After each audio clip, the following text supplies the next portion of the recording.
Imagine you repacking for the vacation of your dreams, a once-in-a-lifetime trip you've been planning for decades. The tickets are booked, the hotel's reserved, and you've even splurged on that ocean view upgrade. But the night before you leave, someone sneaks into your house and steals half your suitcase.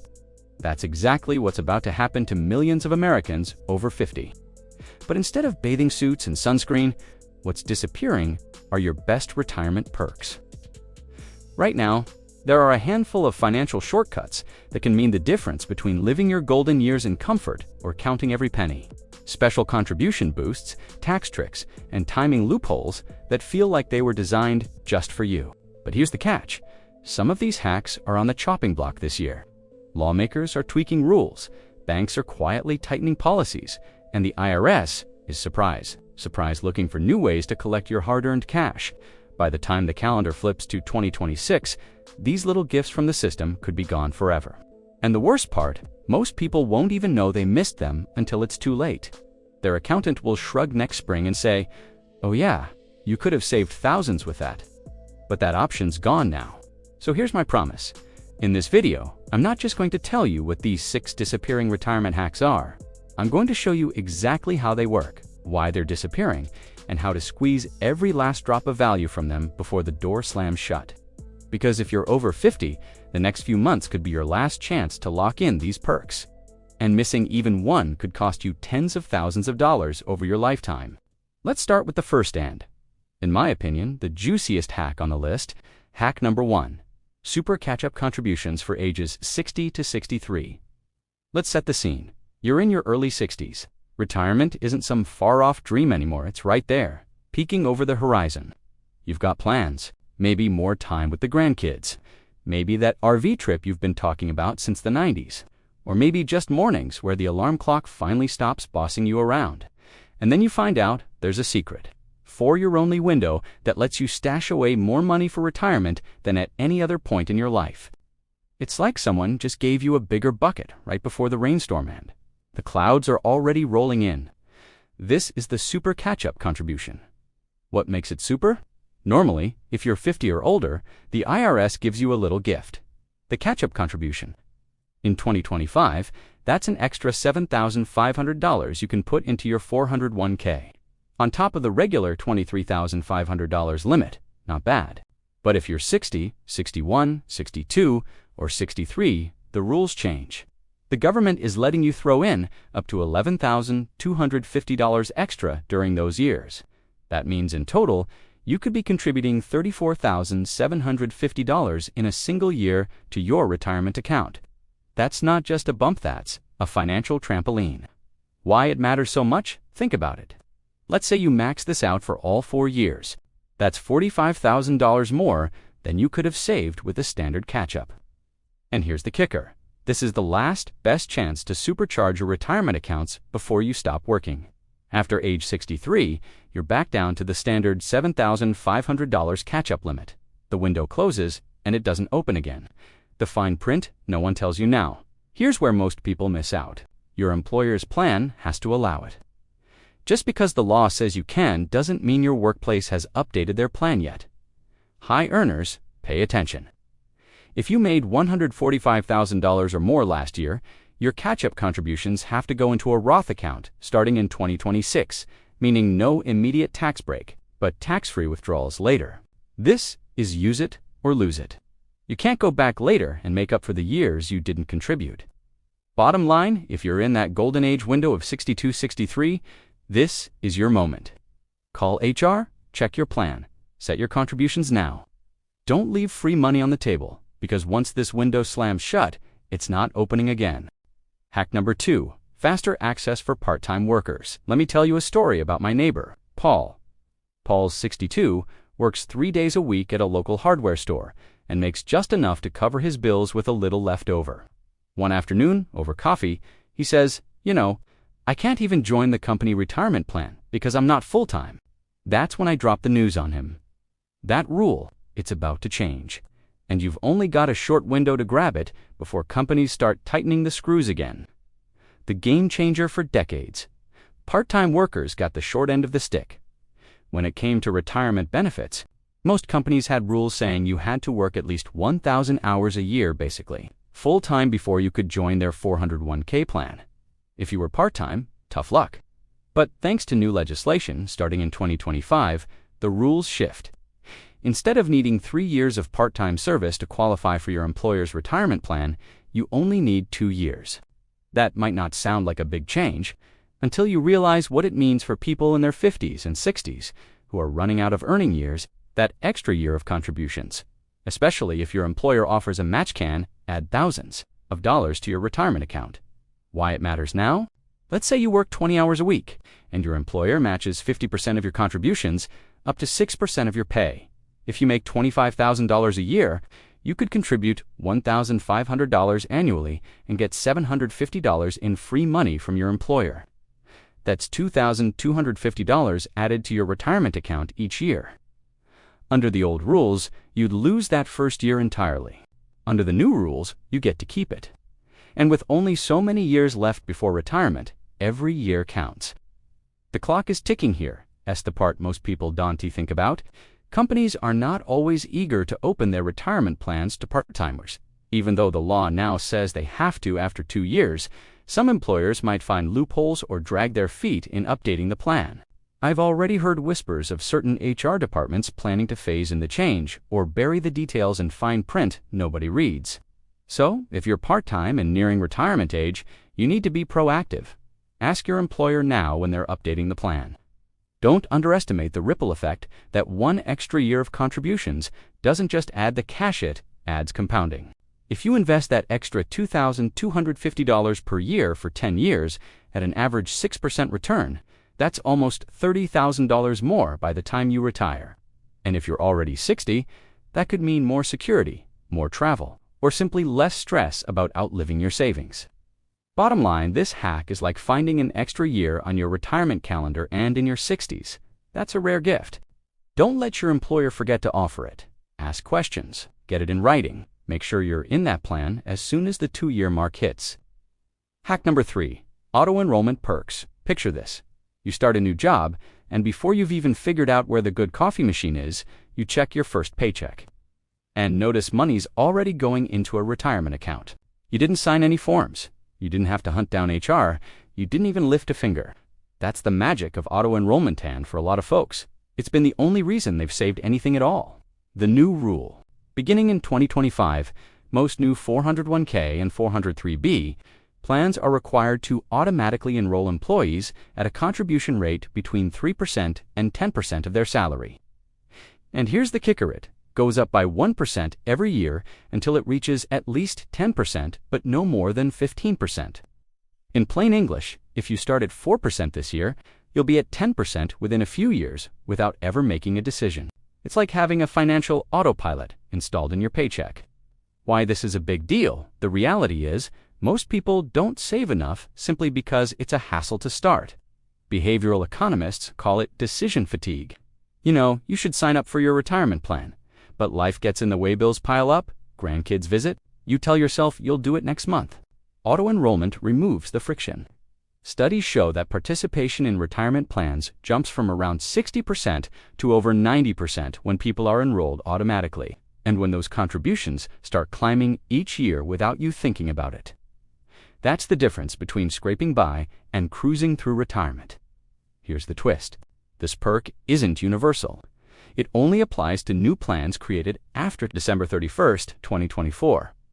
If your company's retirement plan already existed before that date, they don't have to play along unless they choose to.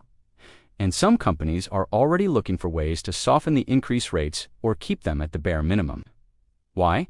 Because every percentage point they match you on costs them money. That's why you need to watch for sneaky plan amendments that water down the benefit. How to make the most of it if you're joining a company with a new plan. Don't just accept the default contribution. Rate bump it up early if you can afford it.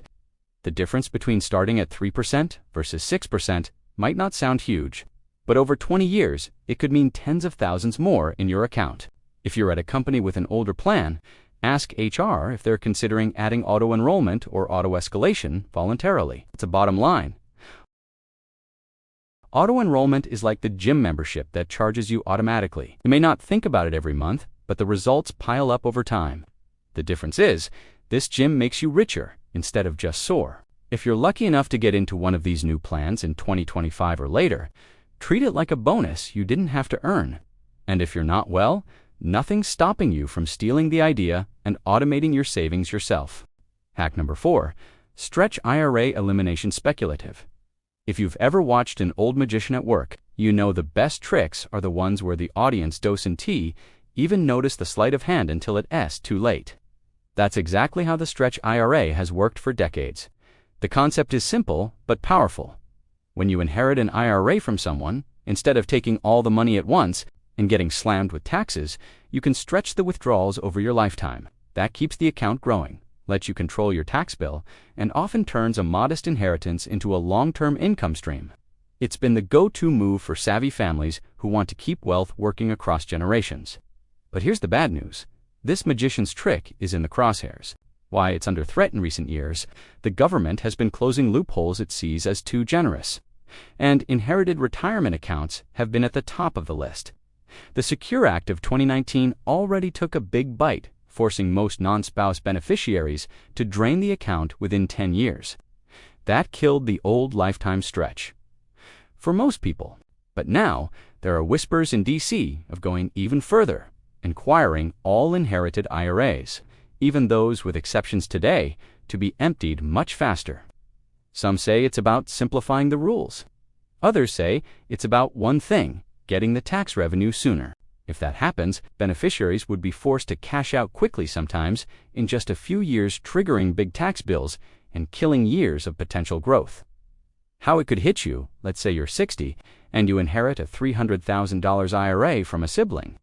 Under current rules, you might be able to spread withdrawals over 10 years, taking about $30,000 a year and keeping your tax bracket manageable. But if the rumored changes go through, you might be forced to take the whole thing in just 3 to 5 years. That could push you into a much higher tax bracket, slash the account's growth potential, and dump a huge chunk of your inheritance straight into Uncle Sam's lap.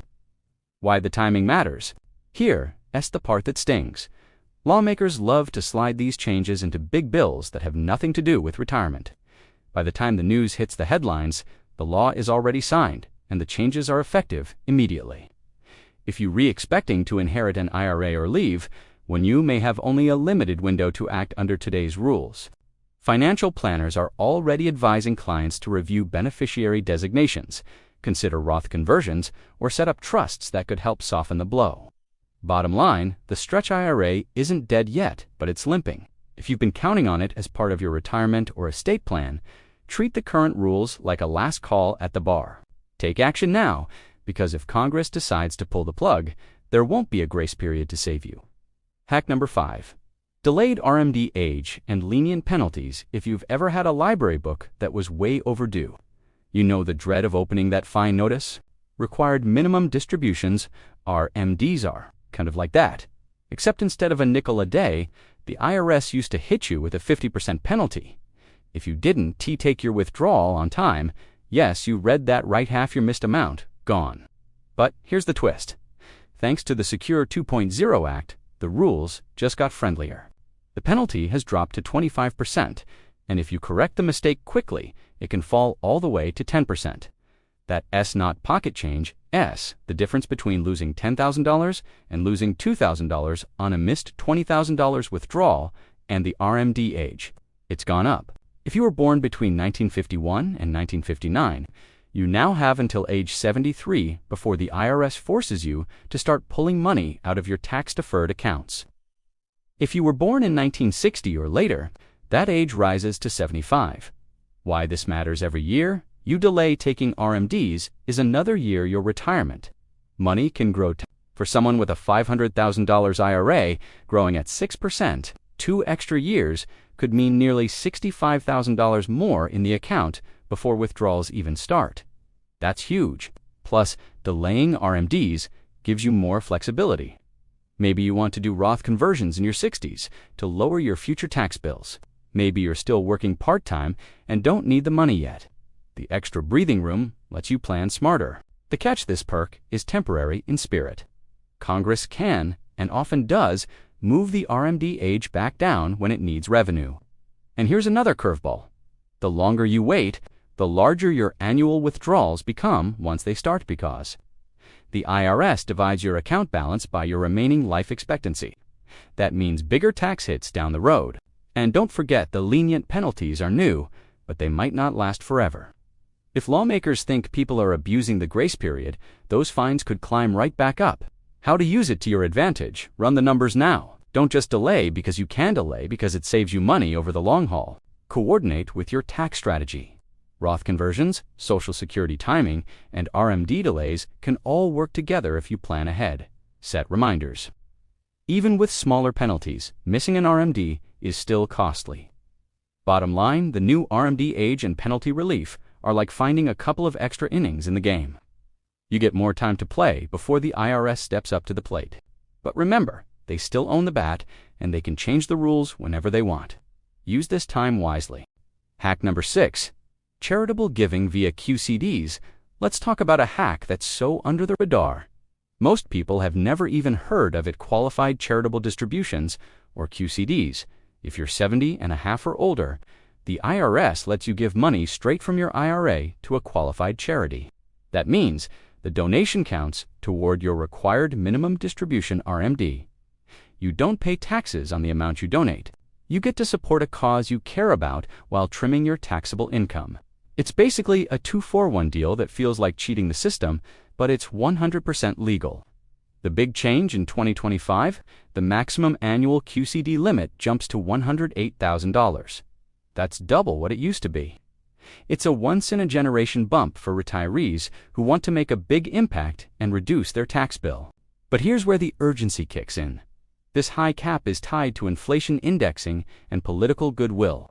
A future Congress could easily roll it back or slap restrictions on it, especially if they decide QCDs are being overused by wealthy retirees.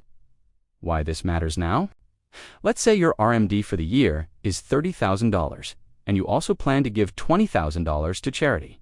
If you do it the old way, taking the RMD as income, then donating, you pay taxes on the $30,000 and maybe get a partial deduction later.